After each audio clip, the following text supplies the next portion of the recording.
Raih Surga mempersembahkan kajian ilmiah.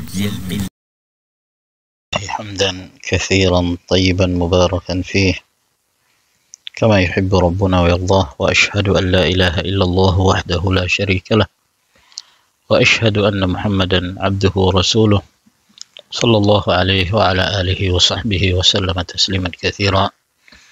أما بعد، melanjutkan pelajaran fiqih al-haid wan nifas dari kumpulan fatwa-fatwa al-allamah Muhammad bin Salih Al-Utsaimin rahimahullahu ta'ala.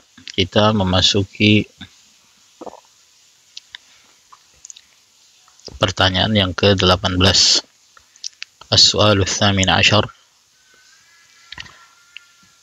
Hal yalzamul haidha taghyiru malabisiha ba'da tuhriha ma'al ilmi annahu lam yusibha damun wala najasatun.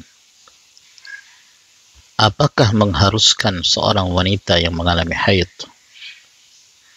untuk merubah atau mengganti pakaiannya ba'da tuhriha, setelah dia dalam keadaan suci, yakni mengganti pakaian yang dia kenakan ketika dia mengalami haid, ma'al ilmi, dalam keadaan diketahui, annahu lam yusibha damun, bahwasanya tidak ada darah yang mengenai pakaian tersebut, wala najasatun, dan tidak ada pula najis yang mengenainya. Apakah dia harus menggantinya setelah dia dalam keadaan suci?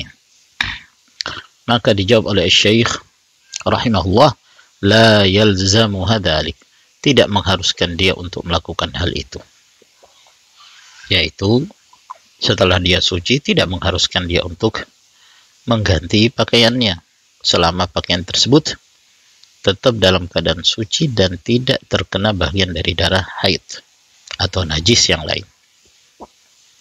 Li'annal haidha la yunajjisul badana, karena haid itu tidak menjadikan tubuh dan badan seorang menjadi najis.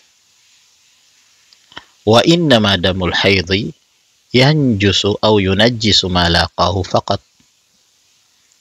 dan hanya saja darah haid itu yang membuat najis apa yang menyentuhnya saja. Apa yang melekat padanya darah haid itulah yang najis.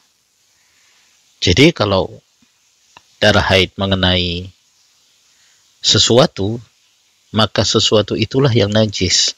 Apakah itu pakaian, atau mungkin terkena di gelas atau di piring atau misal yang semisalnya, maka najisnya karena ada darah haidnya.